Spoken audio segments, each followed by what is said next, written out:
Hi, my name is Angel. Welcome back to my channel. Today I am here to do the mid-year freakout tag. We are about halfway through the year now. So this tag has been around for a while. I'm going to go through each of the questions for the tag, and then I also have my own things that I've added in, just some things that I wanted to talk about as a mid-year check-in. I want to check in with my goals and look at some stats. So I want to start off by looking at some general reading stats for the year. So far, at the current moment that I am filming this video, I have read 106 books this year. I think my goal on Goodreads is 180 books. Somewhere between like 180 and 200 is usually just like a general goal for me, but I don't care about it that much, honestly. I know that I will typically read at least 100 books in a year. I guess 150, because I think on a month-to-month basis, I never read less than 12 books in a month. So if we go by that, then I'm always going to read, wow, thanks for honking at me. I'm always going to read like, 144 books in a year if we do the math that way. Point is, I don't really care about the number of books that I read, but if halfway through the year I'm at 106, then I am on track to hit 200 by the end of the year, but we will see what happens. My average rating so far this year is a 3.7. Not too bad, not too great, above average, I guess. I don't really know. I don't have any thoughts about that. It's just what it is. Next, my most read genres for the year. I think this is really interesting because it is a little bit different from what I'm typically at. Historically, horror has made up approximately 50% of everything that I read, and this year that percentage has been a little bit lower, although it is still my most read genre. At this point of the year, I have read 42 horror books. This is where it gets really shocking. My second most read genre for the year is romance, which is at 15 books, which is crazy. I think that's because of the Magnolia Parks series, because I'm logging all of those as romance. I think without those it would be a lot lower, but I still think that's really, really interesting. And then my third most read genre is nonfiction. I am at 12 nonfiction books for the year, which is on track with my goal that I set for myself. I wanted to read 2 nonfiction books a month this year, and halfway through the year I am at 12 out of 24, so I am on track, like perfectly on track, and I'm very, very happy about that. As far as 5 stars, I have had 15 5-star books this year, although it just doesn't feel like that. I feel like nothing's really been hitting, and I'm going to use this to segue into the first question for the tag, which is, what is your best book of the year so far? And this is really difficult because I don't really have an answer. Like I said, I've had 15 5-star books, but none of them really like stick out in my mind as like best books of the year. And trying to think of like what my top 10 might be at the end of the year, I truly have no idea. But I do have a few that stood out that I pulled out. The first one is The Buffalo Hunter by Stephen Graham Jones. I really, really enjoyed that. I got an arc of it and I read it earlier this year, shortly before it was published, and I just love Stephen Graham Jones's writing. And this was like a historical horror, but I love the way that the story developed and unfolded as we get to learn more about the main character that is telling the story, and there's some reveals along the way. This is a vampire horror, and I just think that Stephen Graham Jones did a great job with it. Also, surprisingly, I read this one recently. It's Dusty for a vlog, Ender's Game by Orson Scott Card. This is one of my boyfriend's favorite books ever, and so I read it in a video where we swapped favorites, and I enjoyed it a lot more than I thought I would, and it's definitely one that has stuck in my mind because I feel like it is very impactful and has a lot to say. It's very psychological and philosophical, and it has a lot of meaning to the story and everything that happens, and it's definitely one that sticks with you. Another one that has stuck with me is Where I End by Sophie White, which I did read in a vlog if you want to see my whole process going through reading it, because it was a mixed bag, because this is probably one of the most disturbing things that I've read, and it was extremely difficult to read. So much of the book was so hard to get through, and I was like, I don't want to be reading about what I'm reading about right now. But I think Sophie White is an incredible author. Just having read just this one book from her, I don't know, it was just fantastic. And once again, it's like kind of the same as like the Buffalo Hunter, where I just like the way that the story slowly unfolded and things are kept from you intentionally, and you get more pieces to the puzzle as the book goes on, and then the end leaves you questioning. You have to put it down and think about everything that you read and really reflect on it, and that's why it stood out in my mind. But it's also very difficult. I gave it 5 stars, and clearly I enjoyed it, but it's not really one that I would recommend to people, so it's really hard to say that that's my best book of the year. As far as nonfiction, there is definitely one nonfiction that stands out, and that is Stolen Focus by Johann Hari. This is all about attention spans and the modern world that we live in, and technology, and all of the different things that exist in our world that are having a lasting impact on our attention span and ability to think deeply as humans, and different solutions to this issue. And I feel like it's an extremely important read now more than ever, as technology is continually advancing very, very rapidly. I think this is something that everybody should read, because it's truly like an epidemic, the impact that social media is, and among other things, is having on our brain health and attention spans. And I will definitely be reading this one. I might read it again before the end of the year, but I will definitely be reading this one again sometime in the future, because I thought it was just excellent and extremely informative. I want to get my own physical copy, so maybe I'll wait till I get a physical copy before I reread it, and that way I can go through and highlight and tab different things. But that definitely gets the gold medal for best nonfiction of the year. The next prompt is best sequel of the year. I have 2 books that I would have put in my like best books section, but I'm like, well, they're sequels, so I'll just include them here. Daisy Hates and Daisy Hates the Great Undoing. I gave both of these books 5 stars. The best parts of the Magnolia Parks universe series so far that I've read. I love the characters in here. I love Jessa Hastings' writing, and both of these had an impact on me and made me feel everything that you ever want to feel while you're reading a book.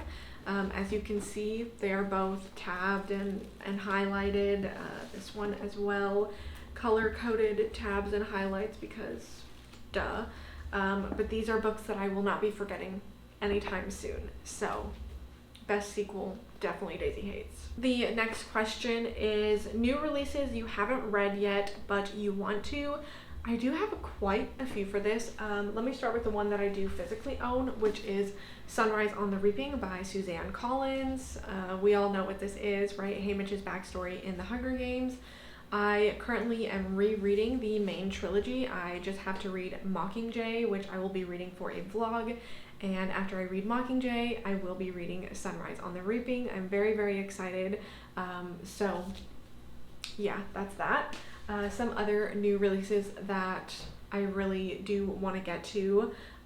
Wild Dark Shore by Charlotte McConaughey, which is a good time to mention because I bought this on Indie Bookstore Day, and I had 2 books in mind that I wanted to buy. I wanted to buy Sunrise on the Reaping and Wild Dark Shore. I went to like 3 independent bookstores near me, and none of them had it. So I haven't bought that because obviously I don't want to support Amazon. I don't want to go to a big chain like Barnes and Noble. So I'm waiting on that one. I know I'm going to love it, and I want to have it because I have Charlotte McConaughey's 2 other books that I really loved. So dying to read that one. I also really want to read Shy Girl by Mia Ballard. The Lamb by Lucy Rose, The Conditions of Will by Jessa Hastings, My Friends by Frederick Bachman, Atmosphere by Taylor Jenkins Reid, and Kill Creatures by Rory Power. I know at least that one I'll be able to check off because it's currently waiting for me at the library, so I have to pick that one up. But there are a bunch of new releases that I haven't read yet, but those are the ones that are like really at the top of the list for new releases. On the same note, this next question says, what is your most anticipated release for the second half of the year? There's a few, but the one I think that really sticks out is Play Nice by Rachel Harrison. This I think is coming out in September. I think all of her books release in September. I have now read every single Rachel Harrison book, so of course I have to keep that going and pick up her new release. And I love that she releases her books when she does because they're perfect to pick up for October and like the spooky season vibes. And I'm really, really excited. I, to be honest, don't know the plot of this one, but I'm gonna read it anyways and most likely really enjoy it. Next is your biggest disappointment of the year. I do have one that stands out because this author is one of my all-time favorite authors, my favorite thriller author, Miss Ashley Winstead. She released a thriller earlier this year called This Book Will Bury Me. I got an arc of it through NetGalley and was extremely disappointed and so upset to give this book 2 stars because it's like a true crime type of thriller where we are following a main character who is like a part of this like crime solving community online, and they get caught up in this murder case and solving it, and they are more connected to the case than they think. But unfortunately, and she does state this in the book, that she was inspired by many actual cases, and one of them was the Idaho 4. I don't know what you guys might know it by, but the college students in Idaho that were killed at an off-campus home. Really, really devastating. But she took a lot of real life details from that case, and even things like slightly changed, but it just, I don't know, it felt too close to the real case, and I don't like the way that made me feel. And putting myself in, the victims' families, if that was my loved one that was killed in this way and I read this book that was so close to the real story, I don't think I would be okay with it. And I, as much as I love Ashley Winstead and I love her other books, I just can't support something like that. So that was my biggest disappointment for sure, because I'm sure it probably would have been a 4.5 or a 5 star, because all of her other thrillers have been 4.5 or 5 stars. So really sad about this one. I'm gonna pretend it doesn't exist and wait for her next book to come out.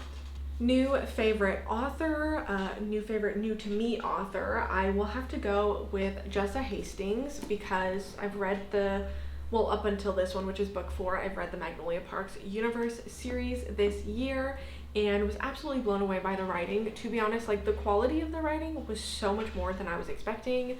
I'm feeling a little bit weird right now because I'm filming this just a couple days after the whole AI debacle, which if you guys didn't see, Jessa Hastings basically went on this rant about AI, and that anybody that's like hating on generative AI she makes it seem like we're the worst people ever. I'm not an AI girly. I absolutely despise generative AI. But she went on this whole rant about it, and then it came out, I found out about the fact that she stated that she uses ChatGPT, a generative AI, to research certain topics when she's writing her books. So I don't like that. That makes me a little bit upset. I love her writing, love these books, and I would say so far, like, she's the one author that's blown me away this year, but it's just one of those things that I have to acknowledge and be aware of, but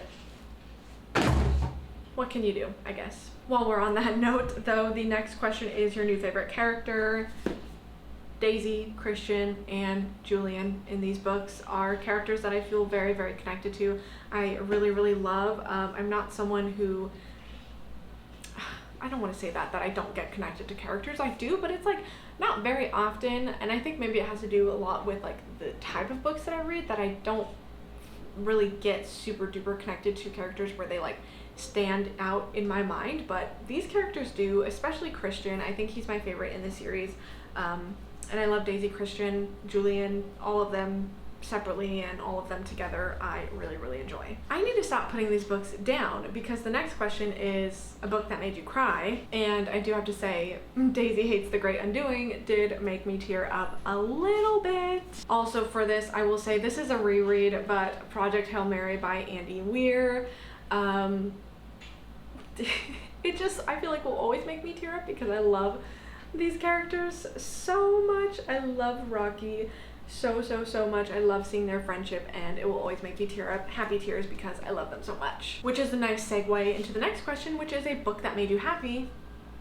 This one did, although it's a reread, so I don't know if that really counts. Another one that I feel like would fit into this, made me happy, is One Golden Summer by Carly Fortune. I don't read a whole lot of romance, but she is someone who I've now enjoyed 3 books by hers. One of them we're not going to talk about, but the 3 that I have enjoyed by her, they are just very like feel good, happy romance books. They're great for summer, like the summer backdrop, the atmosphere that she evokes with her writing is fantastic, and this is a book that definitely made me happy. Also, I wrote down Psalm for the Wild Built by Becky Chambers. I guess you could put the sequel in there as well, because that is kind of the whole idea of these. They are sci-fi books, they are cozy sci-fi books, they are feel-good sci-fi books that have a nice message to them. The next question in the tag is the most beautiful book that you've bought or read this year. I scrolled through my Goodreads when I was filling out my answers, and honestly none of them really stood out to me. I don't know. There's covers that I like, but none of them that really stand out. You know, every once in a while you see a cover and you're like, that is gorgeous. And none of the books that I've read this year so far have been that for me. And the last question for the tag is books that you need to read by the end of the year. So I'm going to say, of course, Sunrise on the Reaping by Suzanne Collins. I will definitely be reading this by the end of the year. And since I've talked about it so much in here, the Magnolia Parks series, I do have this one, Magnolia Parks Into the Dark. So I definitely feel like I will most likely read this by the end of the year. Maybe if I'm lucky, we'll get another Daisy book. Probably not, but fingers crossed that we do. But this is the last book in the series that is out right now, so I feel like I'll likely read it by the end of the year. But I'm going to use that to segue into another goal check-in that I wanted to do for myself. I know a lot of people do 25 and 25, 24 and 24, 23 and 23. That's a lot, okay? So I just do 20 books each year that I want to read. So 20 in 2025. I will put up somewhere, maybe over here, my little display of it. So far, I've read 7 books off of this list at the current moment that I'm filming this video, which is, I'm a little bit behind, right? I should be halfway through, 10 out of 20 at this point. So I do have a little bit of catching up to do, but 13 more books that I need to read by the end of the year. And the last things that I wanted to include for this little mid-year check-in are the favorite videos of mine that I've uploaded so far this year. So first I want to say, I don't know if this is like one of my favorite videos. I am, I guess, proud of it because I did spend a lot of time on it, and it has impacted like the way that I feel about my YouTube journey. I did a video on the Let Them Theory by Mel Robbins, and it is my most viewed video, and I know I gained a lot of viewers and subscribers from that, which I'm so grateful for. At the current moment, I think it just hit like 16,000 views, which is kind of crazy.